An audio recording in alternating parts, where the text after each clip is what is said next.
નમસ્કાર બાળકો, આજે આપણે ધોરણ 11ના ચેપ્ટર નંબર 6 ઉષ્માગતિશાસ્ત્રની શરૂઆત કરવા જઈ રહ્યા છીએ JEE નીટમાં. પણ હું અહીંયા જે થિયરીઓ બુકમાં આવી ગઈ છે, પરંતુ ફરી એકવાર આપણે એને શીખી લેવી જોઈએ. એટલે આજનો પહેલો લેક્ચર થિયરીનો હશે. જેમ જેમ લેક્ચર જરૂર હશે ત્યાં થિયરીઓ હું લઈશ, ભલે પાઠ્યપુસ્તક આધારિત જ કેમ ના હોય. ઓકે, તો સ્ટાર્ટ કરીએ આજનો લેક્ચર ઉષ્માગતિશાસ્ત્ર.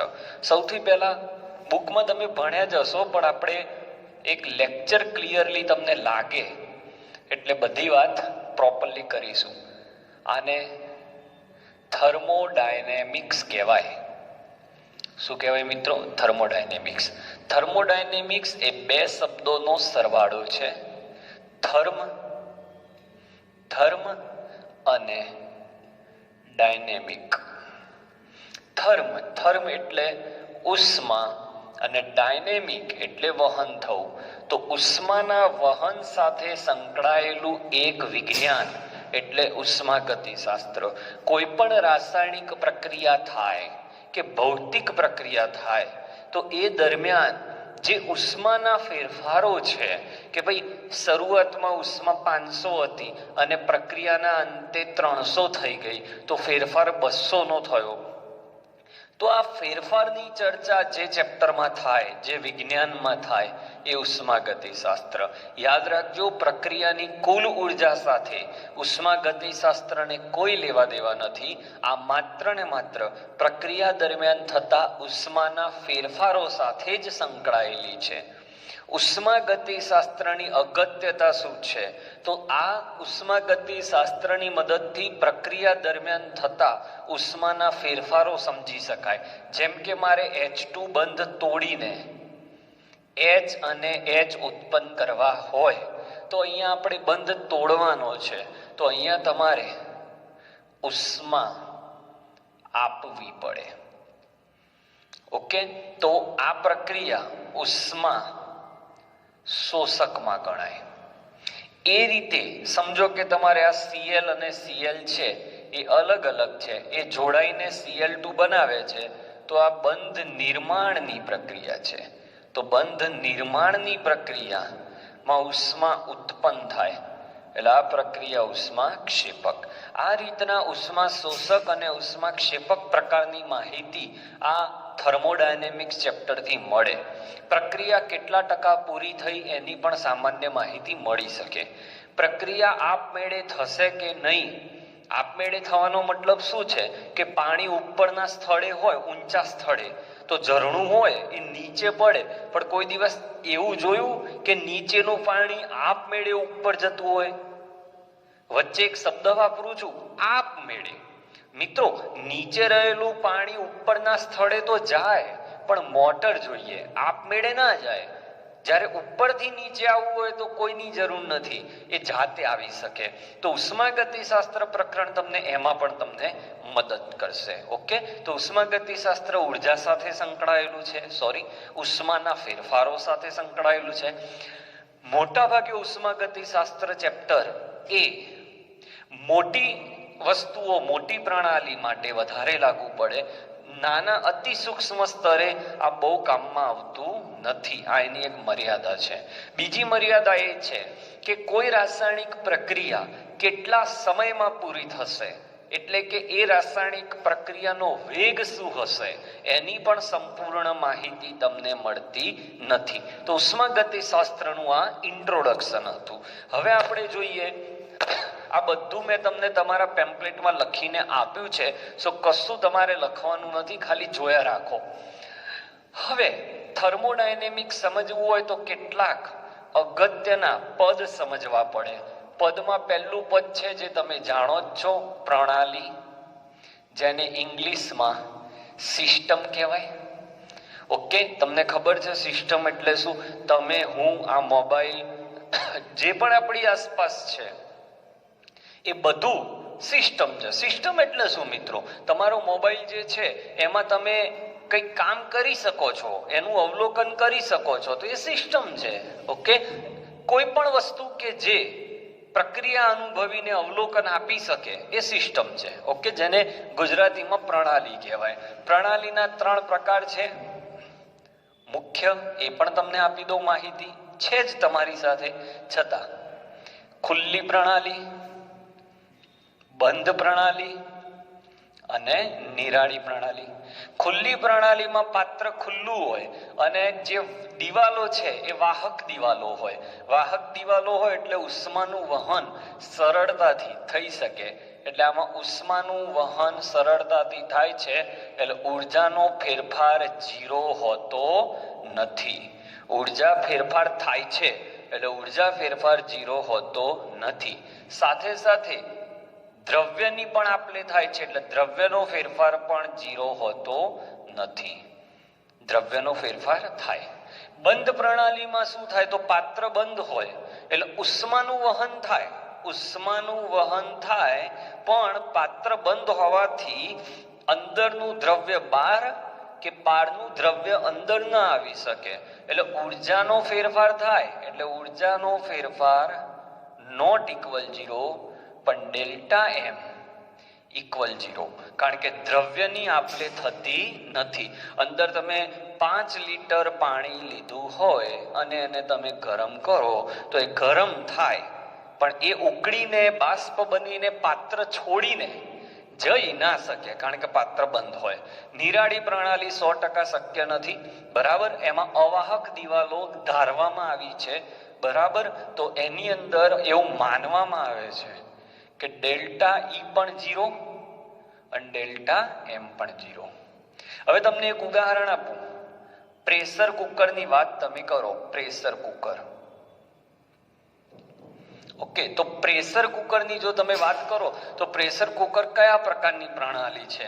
તો બહુ સિમ્પલ છે, બહુ મસ્ત કોન્સેપ્ટ હું શીખવાડું જોજો. પ્રેશર કુકર નું ઢાંકણું બંધ હોય અને ઉપર જે સીટી હોય, સીટી ન વાગે ત્યાં સુધી, સીટી વાગતી ન હોય ત્યાં સુધી એ બંધ પ્રણાલી છે. અને સીટી વાગે એટલે અંદરની વરાળ બહાર નીકળી જાય એટલે એ ખુલ્લી પ્રણાલી છે. આ લેવલનું થિંકિંગ તમારી પાસે હોવું જોઈએ કે બંધ પ્રણાલી ક્યારે? તો પ્રેશર કુકરનું ઢાંકણું બંધ હોય, સીટી વાગે નહીં તો અંદરનું દ્રવ્ય બહાર નથી નીકળી રહ્યું તો એટલી વાર સુધી એ બંધ પ્રણાલી. પણ જેવું સીટી વાગે એટલે અંદરનું દ્રવ્ય બહાર નીકળ્યું એટલે ખુલ્લી પ્રણાલી. ઓકે, પોઈન્ટ નંબર બીજું એક સરસ ઉદાહરણ તમને આપું. થર્મોસ છે, થર્મોસ, સારી કંપનીનું થર્મોસ, એ શરૂઆતમાં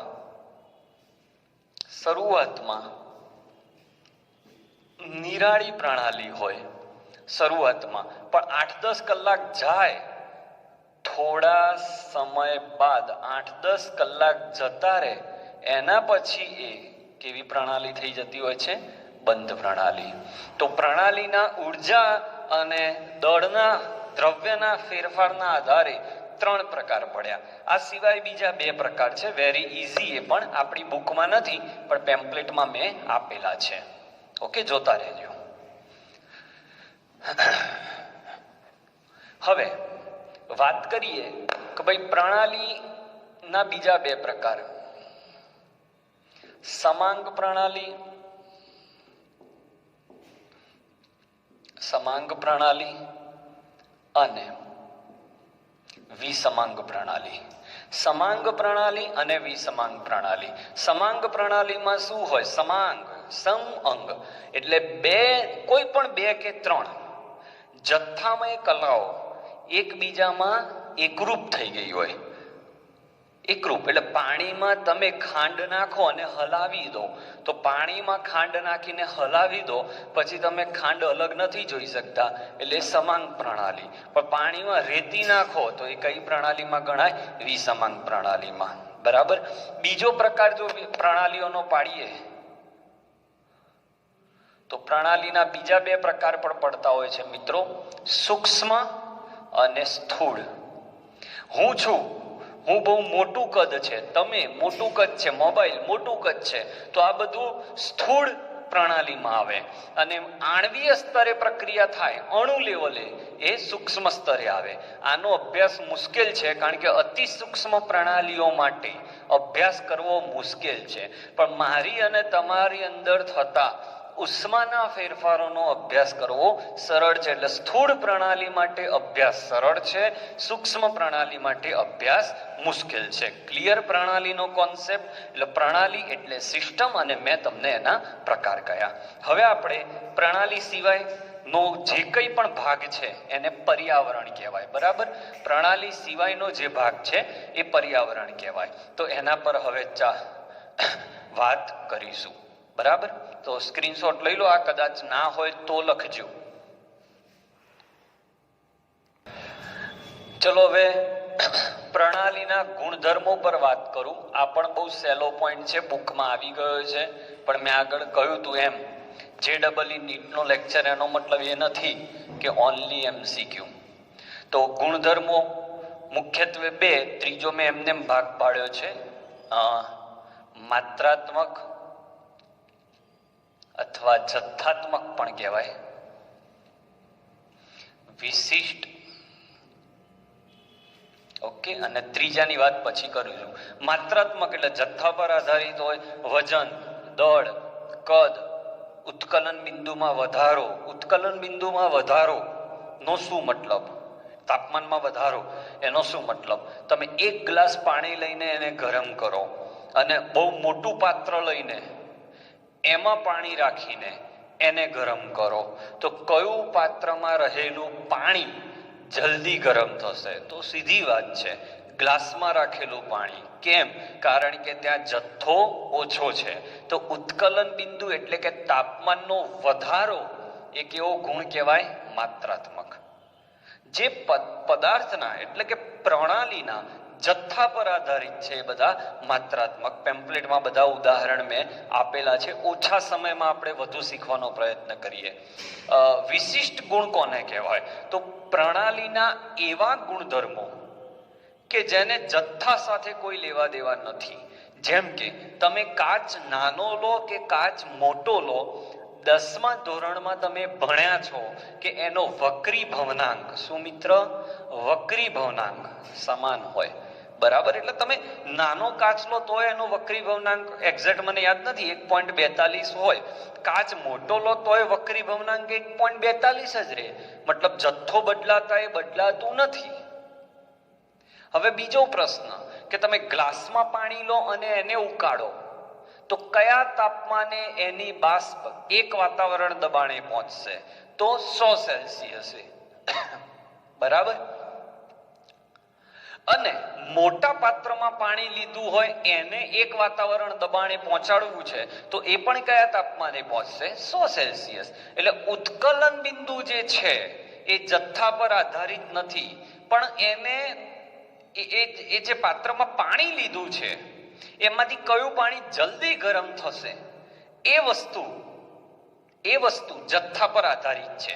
એટલે તાપમાનનો વધારો એ જથ્થાત્મક ગુણ છે, પણ એ પાણીનું ઉત્કલન બિંદુ વિશિષ્ટ ગુણ છે. એનો મતલબ એ થયો કે જેટલી વેલ્યુ ફિક્સ છે એ બધી વિશિષ્ટ ગુણમાં આવે, અને જેટલી વેલ્યુ બદલાય છે એ બધી માત્રાત્મકમાં આવે. જેમ કે ઘનતા, જો દળ છે, દળ એ માત્રાત્મકમાં આવે, કદ છે એ માત્રાત્મકમાં આવે. અને આ ચેપ્ટરની 4 પોઈન્ટ, જે આ ચેપ્ટર તમે ભણી ગયા હોય તમને ખબર હશે. ઘૂસ, શું યાદ રાખવાનું? ઘૂસ. જી એટલે ઘણા બધા ઉદાહરણો, મેં તો આટલા લખ્યા છે, પેમ્પલેટમાં ઘણા બધા છે. મુક્ત ઉર્જા, એન્થાલ્પી,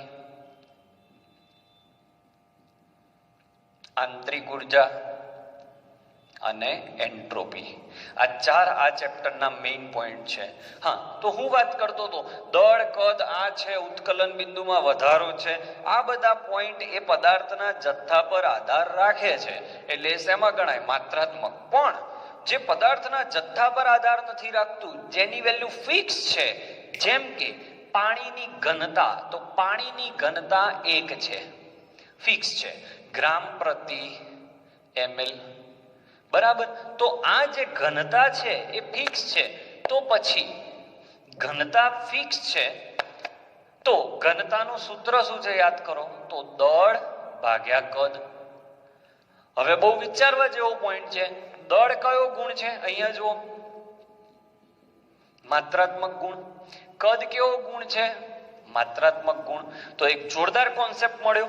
કોઈ પણ બે માત્રાત્મક ગુણનો ભાગાકાર કરો તો એ કયો ગુણ મળે તમને? વિશિષ્ટ ગુણ મળે. બહુ મસ્ત પોઈન્ટ. બધું પેમ્પલેટમાં લખેલું છે, તમે એ ચિંતા ના કરો કે અમે ક્યાંથી લખીશું. Everything is there. મેં ટ્રાય કર્યું છે કે બેસ્ટમાં બેસ્ટ મટીરિયલ તમને પ્રોવાઈડ કરું.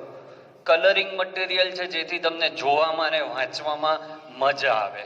ઓકે, તો હું જે વાત કરતો તો બેસ્ટ વાત એ છે કે કોઈ પણ બે માત્રાત્મક ગુણનો જો ગુણોત્તર લો, ભાગાકાર લો, તો એ તમને હંમેશા વિશિષ્ટ ગુણ આપે. ચલો, ત્રીજો પોઈન્ટ જે હું વાત કરતો તો એની વાત કરી લો. એ છે, વાત કરી લઈએ એની આપણે. એની વાત કરું તો એ છે અવસ્થા વિધેય. નામ જોતાની સાથે ખબર પડી જાય. અવસ્થા વિધેય એટલે પ્રણાલીના જે ગુણધર્મો અવસ્થા પર આધારિત હોય તે અવસ્થા તમે કેવી રીતે મેળવી, ઇટ ડઝ નોટ મેટર. જેમ કે એક પથ્થર અહીંયા પડ્યો છે જેનું દળ m છે. હવે એને અહીંયા ઊંચા સ્થળે h જેટલી ઊંચાઈએ મોકલવો છે. ઓકે, તો આ પથ્થરની સ્થિતિ ઉર્જા, બરાબર, અહીંયા પહોંચ્યા પછી અહીંયાથી મેં પથ્થર ફેંક્યો અને અહીંયા પથ્થર આવીને પડ્યો, તો અહીંયા એની સ્થિતિ ઉર્જા ફેંક્યો ત્યારે કેટલી હોય? તો સ્થિતિ ઉર્જાનું સૂત્ર છે mgh, જ્યાં m એટલે દળ, g એટલે ગુરુત્વ પ્રવેગ અને h એટલે હાઈટ. હવે કોઈ એક વ્યક્તિએ આ જ પથ્થર અહીંયાથી સીડી ચડીને મૂકી આવ્યો ઉપર આ જ જગ્યાએ. ઓકે, તો સીડી ચડીને ગયા તો પણ સ્થિતિ ઉર્જાનું સૂત્ર એનું એ જ આવ્યું. મતલબ સ્થિતિ ઉર્જા એ અવસ્થા પર આધારિત છે. એ અવસ્થા તમે કેવી રીતે મેળવી એનાથી કોઈ લેવા દેવા નથી. તો પ્રણાલીના જે ગુણધર્મો માત્ર અવસ્થા પર આધાર રાખે છે તે અવસ્થા તમે કેવી રીતે મેળવી એના પર આધાર રાખતા નથી. એને અવસ્થા વિધેય કહેવાય. આ ચેપ્ટરના 4 મેં ફરીથી કહી દઉં, જી, એચ, યુ અને એસ, આ 4 અવસ્થા વિધેય છે. હવે એક સરસ કોન્સેપ્ટ બીજો શીખવાડું. હવે જે પદાર્થો અથવા જે ગુણધર્મો, પદાર્થો નહીં, જે ગુણધર્મો અવસ્થા કેવી રીતે મેળવી એના પર આધાર રાખતા હોય, જેમ કે અહીંયા એક પદાર્થ છે m દળનો. હવે અહીંયા આપણું ડેસ્ટિનેશન છે, અહીંયા તમારે પહોંચવું છે. ઓકે, તો અહીંયા પહોંચવા માટે એક વ્યક્તિ સીધો જાય છે, તો થયેલું કાર્ય W1. હવે એક બીજો વ્યક્તિ અહીંયા થઈને આમ થઈને આમ થઈને આમ થઈને આમ જાય છે, તો અહીંયા કાર્ય થયું W2. તો ક્યાં કાર્ય ઓછું થયું હશે? તો W1 is less than W2. કેમ? કારણ કે કાર્ય એ માર્ગ પર આધારિત છે. તમે કયા માર્ગે તમારા પોઈન્ટ ઉપર પહોંચો છો એના પર આધારિત છે. તમે સૌથી ટૂંકો અને સરળ રસ્તો ઉપયોગમાં લેશો તો એ કાર્ય ઓછું માંગશે, પણ લોંગ રૂટ તમે લેશો તો કાર્ય વધારે માંગશે. આમ કાર્ય એ અવસ્થા પર આધારિત નથી, તેને કઈ રીતે એ અવસ્થા મેળવી એના પર આધારિત છે. એટલે કાર્ય એ અવસ્થા વિધેય નથી. કાર્ય એ આ રીતે ચેક કરવાનું મિત્રો. અમુક ગોખી નાખે કે આટલા અવસ્થા વિધેય છે ને આટલા અવસ્થા વિધેય નથી, એવું નહીં. ચેક કરો કે શું કાર્ય માર્ગ બદલતા બદલાય? તો હા, એટલા માટે એ અવસ્થા વિધેય નથી. તો એ શું છે? તો એ પથ પર આધારિત છે, એટલે એ પથ વિધેય છે. શું છે મિત્રો? એ પથ વિધેય છે. તો આ રીતે અવસ્થા વિધેય અને પથ વિધેય વચ્ચેનો આપણે તફાવત શીખ્યા. તો ઇઝી શબ્દોનો આજે આજના થિયરી લેક્ચરમાં આપણે ચર્ચા કરી રહ્યા છીએ. પ્રણાલીના પ્રકાર થઈ ગયા, વિશિષ્ટ ગુણ, માત્રાત્મક ગુણ, અવસ્થા વિધેય, પથ વિધેય. માત્રાત્મક ગુણ કેવી રીતે નક્કી થાય? તો જે વસ્તુની વેલ્યુ વારંવાર બદલાઈ શકતી હોય એ માત્રાત્મક ગુણ. તમે થોડોક પણ પદાર્થ નાખો ને બદલાઈ જાય તો માત્રાત્મક, અને ગમે તેટલો પદાર્થ નાખો ના બદલાય તો વિશિષ્ટ ગુણ. કોઈ પણ બે માત્રાત્મક ગુણનો તમે ગુણોત્તર લો તો એ તમને વિશિષ્ટ ગુણમાં કન્વર્ટ કરી આપે. પછી બીજા બે શબ્દો શીખ્યા, અવસ્થા વિધેય અને પથ વિધેય. પ્રણાલીના જે ગુણધર્મો માત્ર અવસ્થા પર આધારિત છે, how you get it does not matter, that is called state function. બરાબર. પણ જે પ્રણાલીના ગુણધર્મો એ કેવી રીતે એ અવસ્થા મેળવી એના પર આધાર રાખે છે, તો એ તમારો કયો ગુણ કહેવાશે? પથ વિધેય. ઓકે, અવસ્થા વિધેય નથી. આમ કાર્ય, પછી ઉષ્મા, બહુ જોરદાર વાત કરવા જઈ રહ્યો છું, ઉષ્મા એ પણ અવસ્થા વિધેય નથી. હવે જોજો ખાસ વાત, આ પણ અવસ્થા વિધેય નથી. પણ કાર્ય અને ઉષ્માનો સરવાળો કરો અને જે ઉર્જા મળે, આ સૂત્ર આપણે પાછળ શીખીશું, એ ઉર્જા અવસ્થા વિધેય છે. ઓકે, આ સ્ક્રીનશોટ લઈ લો, આ પેમ્પલેટમાં નથી આપેલું. ચલો, નવો એક શબ્દ, પ્રક્રમ. આમ તો પ્રક્રમને તમે ચક્રમ પણ કહી શકો. ચક્રમ એટલે શું? ડાયો માણસ ગાંડો થઈ જાય, એટલે એક અવસ્થામાંથી બીજી અવસ્થામાં જવું. તો પ્રક્રમને ઇંગ્લિશમાં શું કહેવાય? તો પ્રક્રમ એટલે પ્રોસેસ. અને સામાન્ય ભાષામાં તમને સમજણ પડે એટલા માટે તમે આને પ્રક્રિયા શબ્દથી સમજજો. કોઈ પણ પ્રક્રિયાને પ્રક્રમ કહી દેવાનું, સમજવા પૂરતું. There is difference, but at this level we can take this two are same. Okay મિત્રો, પ્રક્રમ એટલે એક અવસ્થામાંથી બીજી અવસ્થામાં જવું. ધારો કે પ્રક્રિયક આર છે, એ આરમાંથી પીમાં ગયો તો આ પ્રક્રમ થયો કહેવાય. બરફ ઓગળીને પાણી બન્યો તો આ પણ પ્રક્રમ થયો કહેવાય. પડી ટપ્પી તો આરમાંથી પી, પછી બરફમાંથી પાણી, આ બધું પ્રક્રમ છે.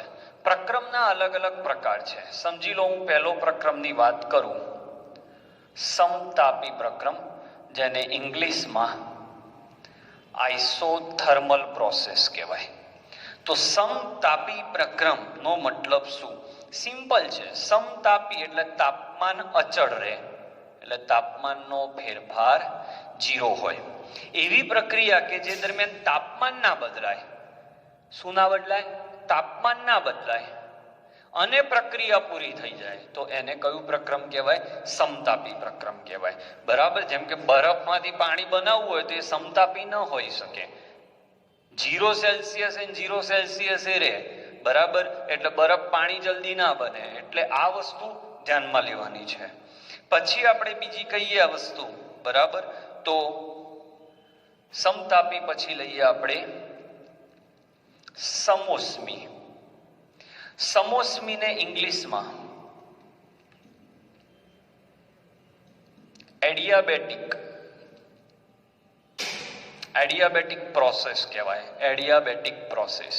તો સમોષ્મી પ્રક્રમ, એડિયાબેટિક પ્રોસેસ. તો એડિયાબેટિક પ્રોસેસની અંદર તમારે Q બરાબર 0 હોય, એટલે ઉષ્મા ઉમેરાય પણ નહીં કે ઉષ્મા દૂર પણ ના થાય. એટલે આવી પ્રણાલી કઈ કહેવાય? કઈ પ્રણાલી ગણાયા?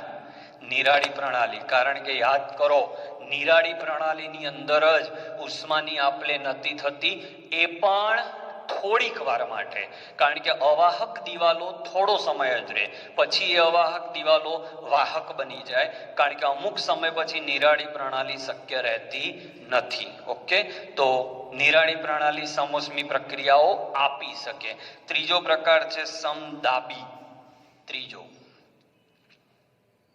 સમદાબી. આમાં દબાણ સમાન છે, એટલે આને આઇસોબારિક પ્રોસેસ કહેવાય. આઇસોબારિક પ્રોસેસ કહેવાય. બરાબર, દબાણ સમાન છે એટલે ડેલ્ટા પી ઇક્વલ 0, મતલબ ખુલ્લા પાત્રમાં જે પ્રક્રિયાઓ થાય છે, જેમ કે તમે ને હું ક્યાં છીએ? ખુલ્લા પાત્રમાં, તો આપણી ઉપર લાગતું દબાણ હંમેશા અચળ છે. અત્યારે મારા પર વાતાવરણનું દબાણ લાગી રહ્યું છે, તો તમે તમારા ઘરે બેસીને આ વિડીયો જુઓ છો ત્યારે પણ તમારી ઉપર વાતાવરણનું દબાણ જ લાગે છે. એટલે ખુલ્લા પાત્રમાં થતી દરેક પ્રક્રિયાઓ સમદાબી પ્રક્રિયાઓ કહેવાય. ચોથો પ્રકાર આપણે લઈએ તો સમકદી. તો આમાં કદ અચળ હોય, સીધી વાત છે. સમદાબીમાં દબાણ અચળ હોય, સમકદીમાં કદ અચળ હોય, જેને ઇંગ્લિશમાં આઇસોકોરિક પ્રોસેસ કહેવાય. ઓકે, એટલે એની અંદર કદ અચળ હોય એટલે યાંત્રિક કાર્ય થતું નથી. આગળ આપણે ભણીશું થિયરી લેક્ચરમાં. યાંત્રિક કાર્યનું સૂત્ર છે કાર્ય બરાબર માઇનસ પી ડેલ્ટા વી, પણ ડેલ્ટા વી 0 થઈ ગયો એટલે આ પદ 0 થઈ ગયું એટલે કાર્ય 0 થઈ જાય. ઓકે, તો પ્રક્રમ એટલે શું અને પ્રક્રમના મુખ્ય 4 પ્રકાર. આ સિવાય બીજા 3 પ્રકાર છે જે આવતા લેક્ચરમાં શીખીશું, કારણ કે એ 3 પ્રકારને થોડું ડિટેલમાં ભણવું પડશે. આ સહેલા હતા એટલે આપણે લઈ લીધા. આવતા લેક્ચરમાં ચક્રીય પ્રક્રમ, પ્રતિવર્તી પ્રક્રમ અને અપ્રતિવર્તી પ્રક્રમની વાત કરીશું, આંતરિક ઉર્જાની વાત કરીશું. ત્રીજા લેક્ચરમાં કાર્યની વાત કરીશું. ચોથા લેક્ચરમાં એમસીક્યુ આવશે. પાંચમા લેક્ચરમાં એન્થાલ્પી આવશે. છઠ્ઠા લેક્ચરની અંદર એના એમસીક્યુ આવશે. સાતમા લેક્ચરની અંદર એન્ટ્રોપી આવશે. આઠમા લેક્ચરની અંદર મુક્ત ઉર્જા. નવમા અને 10મા લેક્ચરની અંદર એમસીક્યુ આવશે.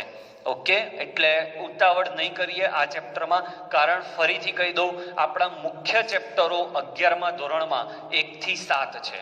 એમાંથી આપણે છઠ્ઠામાં પહોંચી ગયા. ભાગ 2 ની ચોપડી તમે જોશો તો નાની છે, થિયોરિટિકલ છે, એના એક પણ ચેપ્ટરમાં દાખલા નથી, એટલે એમાં આટલી બધી વાર નહીં લાગે. સો ડોન્ટ વરી. તો આજનો લેક્ચર અહીંયા પૂરો કરીએ છીએ.